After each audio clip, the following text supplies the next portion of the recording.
예수님께서 제자들을 데리고 가이사랴 빌립보라고 하는 지방으로 가셨습니다. 가이사랴 빌립보라고 하는 곳은 유대 나라의 제일 북쪽 변방 끝에 있는 지역입니다.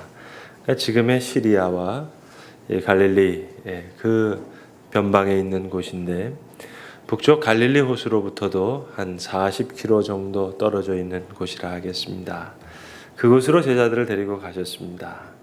지금 이때는 예수님께서 공생애를 이제 마무리하시려고 하는 그런 시간입니다. 예수님 6월절에 십자가에 달려 돌아가셨는데, 그 6월절을 몇 달 앞둔 초막절 어간입니다. 그러니까 바로 예수님 돌아가시기 바로 몇 달 전, 이제 2일 후에 변화산상에서 영광스러운 모습을 보여주시고, 그리고 이어서 예루살렘으로 올라가시는 그런 여정입니다. 오늘 본문에 베드로와 예수님이 같은 길에 서 있습니다. 27절에 보시면 길에서 물어 이르되, 같이 길을 걸으시면서 좀 대화를 주고받고 있습니다. 그런데 과연 예수님과 베드로가 같은 길을 걸었느냐? 거기에는 의문이 많습니다.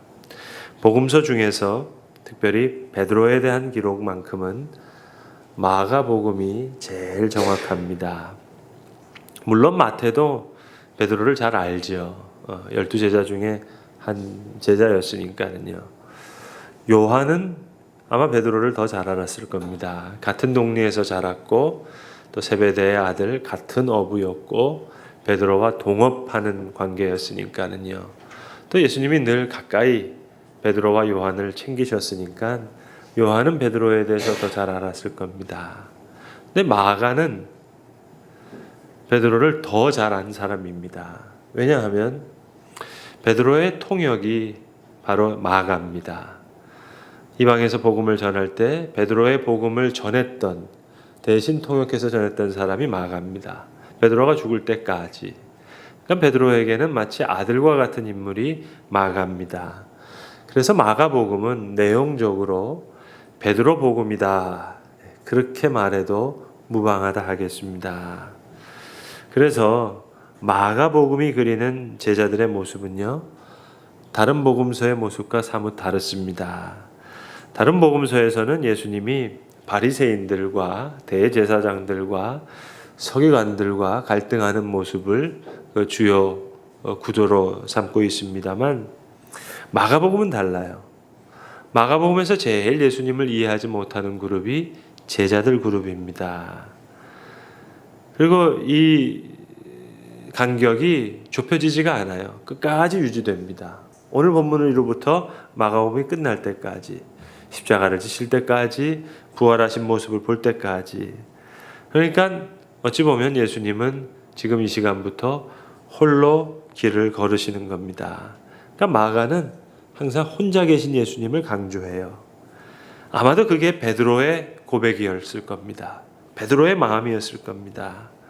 가장 고통스러운, 마치 마라톤의 마지막 그 순간, 그 같은 곳에서도 예수님은 혼자 걸으셔야 됐고, 홀로 고통을 감당하셔야 됐고, 그리고 그 길을 끝까지 걸어가십니다.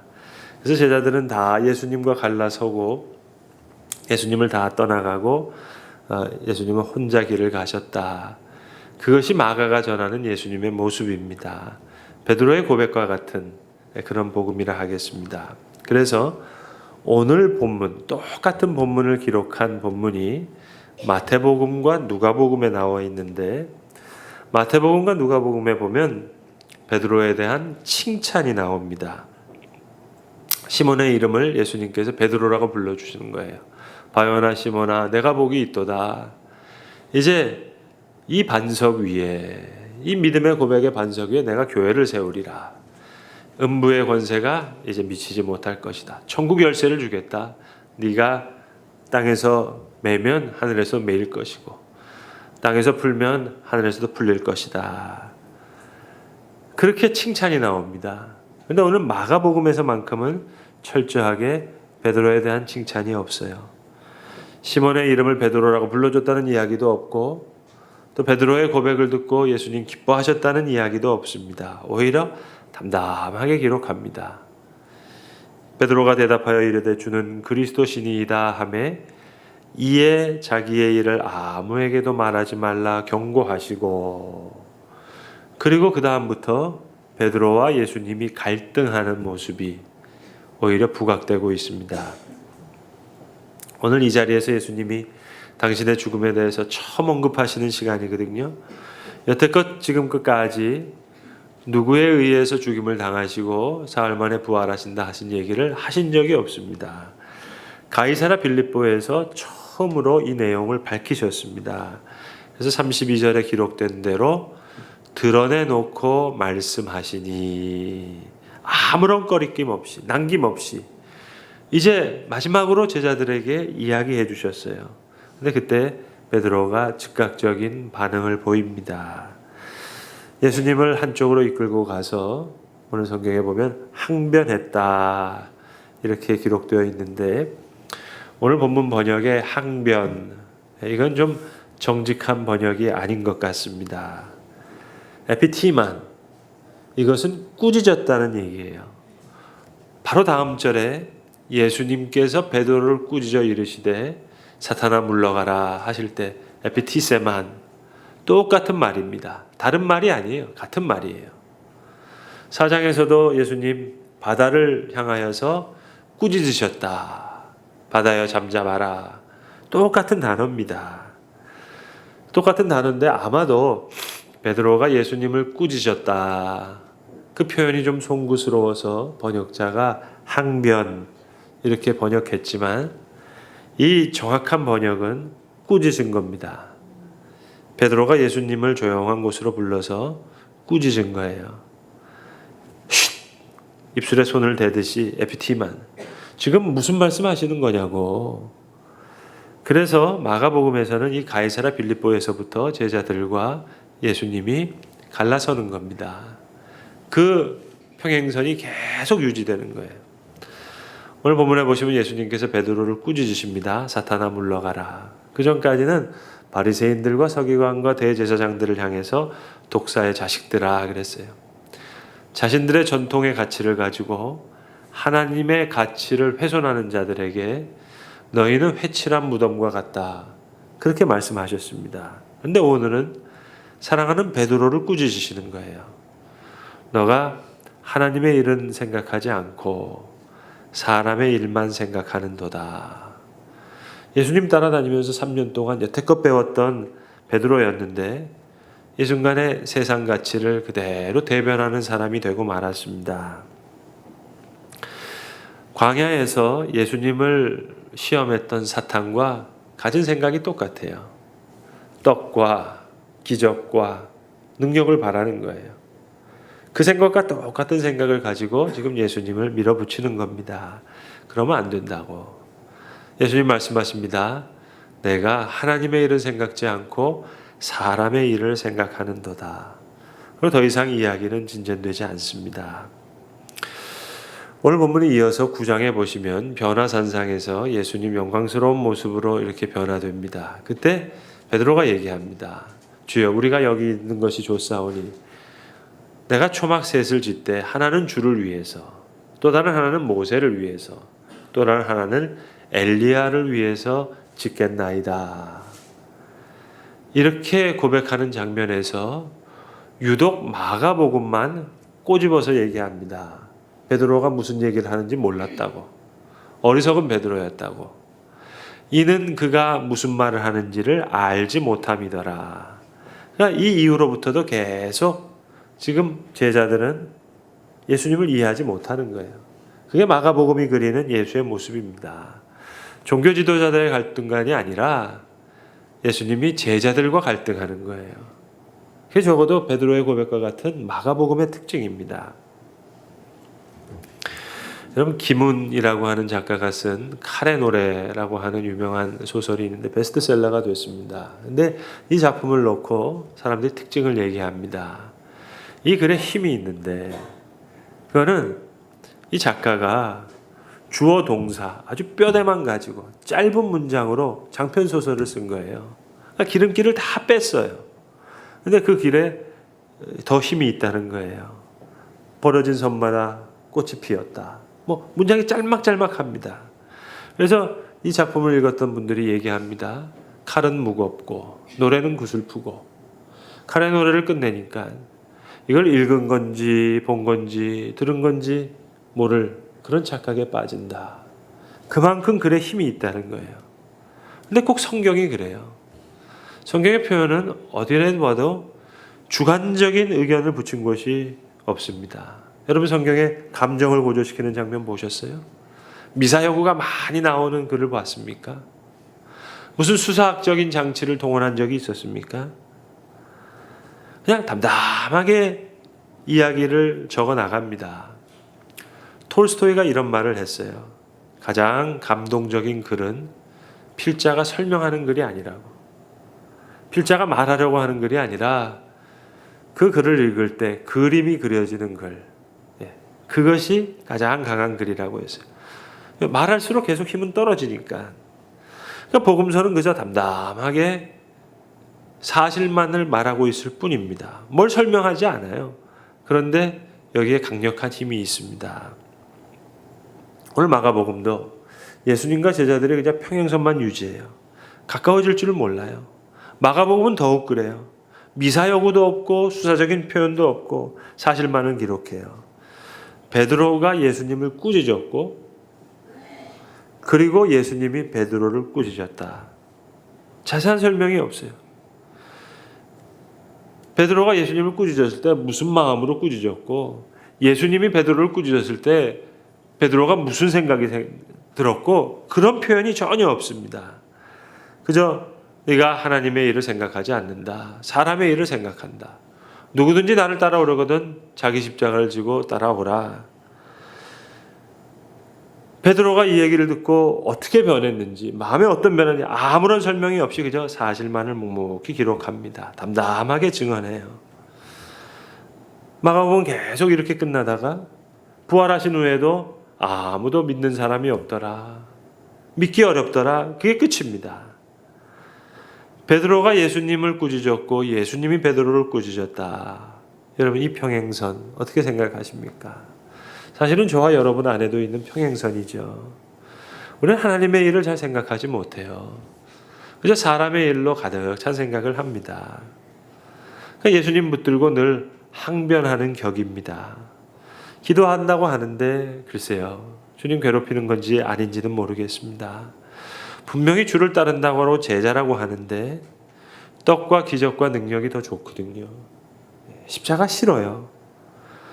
자기 십자가를 지고 따르라 했는데 그 십자가 제대로 접은 적이 없어요. 우리 이야기만이 아니라 베드로가 그랬습니다. 이 간격이 좁혀지지 않아요. 십자가를 목격하고도 베드로는 이 간격이 예수님과 좁혀지지 않아요. 부활을 목격한 후에도 베드로에게는 이 간격이 좁혀지지 않아요. 내가 하나님의 일을 생각지 않고 사람의 일을 생각하는도다. 마태복음과 누가복음에 보시면 똑같은 장면인데 주는 그리스도시요 살아계신 하나님의 아들입니다. 이렇게 고백을 해요. 근데 베드로 편에서는 사실 제대로 이해한 적이 없어요. 그리고 고백한 대로 따라가 본 적도 없어요. 그런데 주님 말씀하시는 거예요. 바요나 시몬아 내가 복이 있도다. 이를 너로 하여금 알게 한 이는 너희 혈육이 아니요 하늘에 계신 내 아버지라고. 그리고 베드로 너 이 페트로스 이 반석 위에 내가 교회를 세울 텐데 이제 음부의 권세가 미치지 못할 것이다. 천국 열쇠를 준다. 풀면 풀릴 것이고 매이면 매일 것이다. 자, 떡과 기적과 능력이 더 좋아서 예수님 붙들고 꾸짖은 것밖에 없는데 천국 열쇠를 주시겠대요. 말이 안 되는 거죠. 그래서 마태는 그렇게 이야기하고 누가가 아무리 그렇게 베드로를 칭찬하더라도 베드로 자신은 자기가 그 얘기를 할 수가 없는 거예요. 예수님 살아생전에 한 번도 따라가 본 적이 없거든요. 예수님들 혼자 가셨지. 난 한 번도 따라가 본 적이 없어요. 여러분, 만약 베드로가 우리에게 간증을 한다면 얼마나 정말 힘이 있는 간증을 할 수 있겠습니까? 그런데 우리는 베드로로부터 직접 간증을 들어본 적이 없어요. 성경에도 아무런 기록이 없어요, 여러분. 베드로가 직접 자신이 어떻게 변했는지, 어떤 느낌이 있는지 얘기해 본 적이 없습니다. 그냥 우리가 아는 것은 요한이 대신 들려준 이야기, 그것만을 알 뿐이에요. 요한복음에 기록되어 있죠. 어느 새벽이었습니다. 호숫가에 어느 한 분이 계시는데 사람을 기다리는 건지 아니면 산책을 하시는 건지 아니면 물고기를 사러 오신 건지 잘 모르겠어요. 이제 먼동이 터오면서 점점 빛이 밝아오는데 배 한 척이 해안가로 옵니다. 그때 물으십니다. 얘들아, 고기 잡았냐? 고기 못 잡았지. 아니, 어떻게 알아요? 배 오른편에 그물을 던지라. 잔뜩 잡은 후에 요한이 깨달은 거예요. 주님이시다.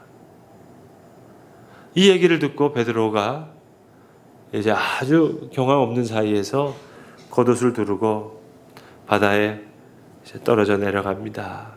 저게 보면 50칸쯤 됐다 그랬는데 그 거리가 한 60m 정도 되는 겁니다. 베드로가 헤엄쳐서 이제 호숫가에 계시는 예수님을 만나러 나오는 겁니다. 여러분, 다른 제자들은 이제 뒤에서 고기를 수습하고 이제 뒤에 오게 됩니다. 근데 성경에 어떻게 기록되어 있는 거 하니 육지에 올라보니 숯불이 있더라. 숯불이 보인지라. 지금 예수님께서, 부활하신 예수님께서 호숫가에 기다리고 계셨고 주님의 음성을 듣고 베드로가 주님을 만나러 왔어요. 그럼 예수님이 보여야 되잖아요. 예수님을 만나야 되잖아요. 근데 성경은 그렇게 기록하지 않아요.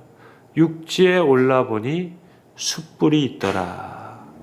베드로 눈에는 숯불이 들어온 거예요. 주님의 얼굴 들어온 것이 아니라 숯불이 들어왔어요. 여러분, 베드로가 예수님을 배반하는 장면을 보시면 성경이 이렇게 기록합니다. 베드로가 아랫뜰에 있었더라. 아랫뜰에 있었던 얘기는 뭐예요? 윗뜰에 예수님이 계신 거죠. 여종과 함께 불을 쬐고 있어요. 여러분, 숯불을 쬐고 있으면 그게 조명 역할을 하지 않겠어요? 윗뜰에 계신 예수님이 보이는 거예요. 베드로의 입모습도 보이고 무슨 얘기를 하는 것도 다 들리고.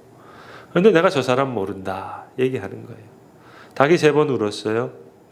그리고 닭이 2번 울었어요. 3번 모른다고 부인했어요. 그러면서 울기 위해서 나가는데 베드로와 지금 예수님의 눈이 마주치는 겁니다. 예수님이 말씀하신 것이 생각나서 울었다 그랬어요. 이런 일이 있은 후에 다시 만나는 겁니다. 근데 베드로가 숯불을 본 거예요.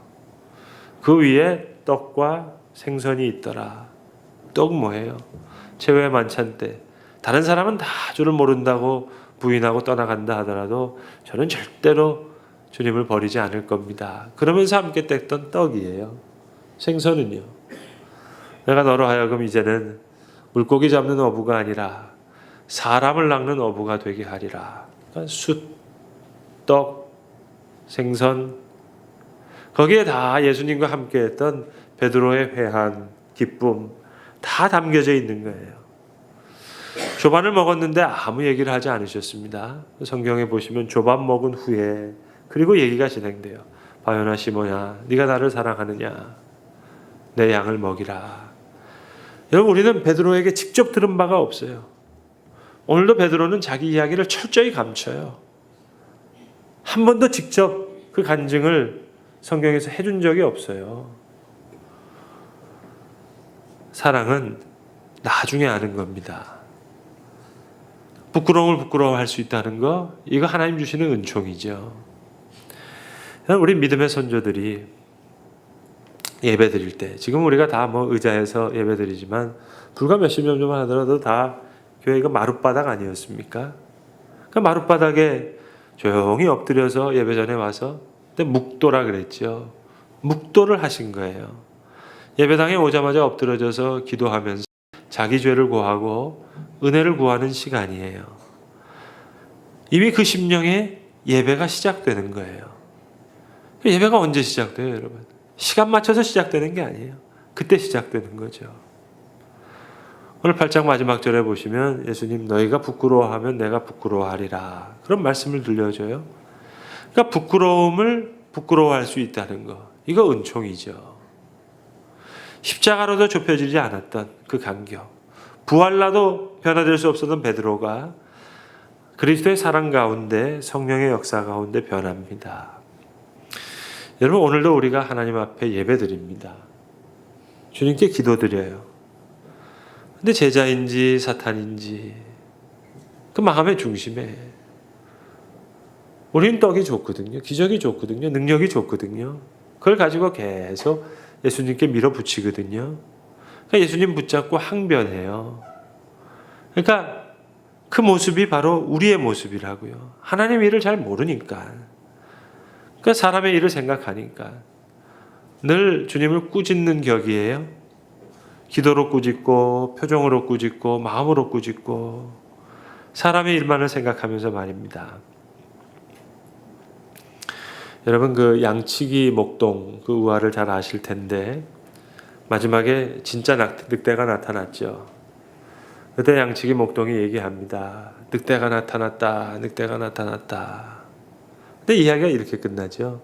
그런데 동리에서 아무런 사람도 나오지 않았습니다. 끝. 이야기는 그렇게 끝나는 거예요. 고로 거짓말하지 마세요. 이러면 이야기가 안 되는 거죠. 그럼 마가복음이 바로 그런 식이에요. 예수님 많은 말씀을 하셨지만 아무도 그 말씀을 이해하지 못했어요. 예수님 길에 대해서 말씀하셨지만 아무도 그 길을 따라오지 못했어요. 끝이에요. 이게 오늘 성경이 전하는 이야기예요. 어떤 사진 작가가 감나무에 빨간 감이 열린 것을 봤어요. 그걸 보면서 야 이거 작품 되겠다 생각했어요. 그럴 때 우리 아마추어 같은 사람들은 사진기 꺼내가지고 찰칵찰칵 찍습니다. 그런데 작가는 이제 작품이 될 것 같은데 1시간 동안 곰곰이 감나무를 보다가 그리고 집에 돌아가요. 집에 가서도 또 곰곰이 그 작품을 생각합니다. 그 다음날 다시 나와요. 그리고 1시간 동안 또 바라봐요. 그리고도 사진을 찍지 않아요. 또 집에 들어가서 그 감나무를 생각합니다. 또 생각하고 또 생각하고 다음날 와서 또 바라보는 거예요. 야, 사진 작품이 되겠는데 그래도 사진을 안 찍어요. 이렇게 작품을 발견하고도 하루, 이틀, 3일, 닷새 시간을 보낸 후에 마지막에 와서 감나무를 보고 그리고 사진을 찍습니다. 그게 작품이라는 거예요. 여러분 사실 설교도 이렇게 말이 길어질 필요가 없는데 말씀을 통해서 그림 하나만 그릴 수 있으면 되겠는데 예수를 붙들고 항변하는 제자 이 장면에서 우리는 천국 열쇠만 발견하면 돼요. 그 그림만 볼 수 있으면 돼요. 그런데 오늘 여기 그 기록이 없어요. 아무런 기록이 없어요. 그런데 예수님을 꾸짖는 제자에게 베드로도 그 얘기를 들려주지 않고 마가도 들려주지 않지만 여러분 하나님의 일 생각하지 못해도 괜찮아요. 사람의 일만 생각하는 그래서 예수님 붙들고 예수님은 꾸짖는 그 제자의 모습만 분명히 볼 수 있어도요. 거기서 우리는 천국을 볼 수 있습니다. 천국 열쇠 거기 있어요. 예수님 보이지 않아도 돼요. 숯불만 봤을 뿐이에요. 그래도 구원은 열리는 거예요. 떡과 생선밖에 못 봤어요. 그러나 그것으로 그분의 사랑을 충분히 알 수 있어요. 오늘 마가의 이야기는 그런 이야기예요. 여러분 여기 뭐 주관적인 의견을 붙인 곳이 하나도 있습니까? 감정을 고조시키는 면이 있습니까? 뭘 이렇게 해가지고 마음이 변했다는 얘기가 있습니까? 수자적인 동원 뭐 장치가 아무것도 없어요. 무슨 설명을 하거나 말하지 않고 담담히 사실만을 보여줍니다. 베드로가 예수님 꾸짖었다. 예수님이 베드로를 다시 꾸짖으셨다. 너희가 하나님 일을 생각하지 않는다. 사람 일을 생각한다. 그리고 마음을 돌이켰다는 얘기지 모르겠어요. 이제 너희를 부인하고 자기 십자가를 지고 따르라.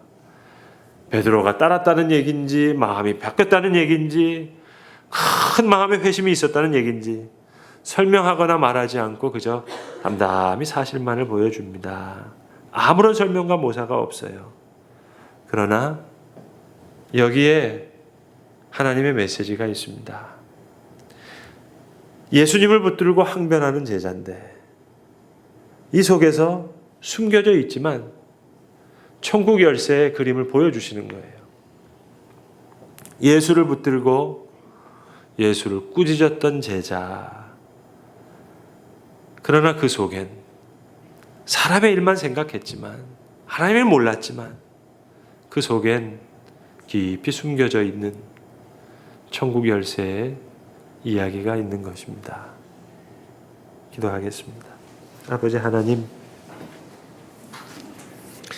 예수님 붙잡고 항변하며 주님을 꾸짖었던 사랑하는 제자의 모습에서 또 내 모습을 보고 가야 할 길 또 찾게 하여 주시옵소서. 광야에서 예수님께 나아갔던 사탄과 같은 똑같은 생각을 가지고 또 주님을 따른다고 하는 저희들의 모습입니다. 주님, 그러나 오늘 본문에 기록되어 있지 않지만 글자로 보여지지 않는 천국 열쇠지만 주님 간절히 원컨대 본 건지 들은 건지 읽은 건지 알 수 없을 만큼 비밀한 성령의 역사 가운데 우리로 그 귀한 구원의 그림을 보게 하여 주시옵소서. 우리 주 예수 그리스도의 이름으로 기도합니다. 아멘.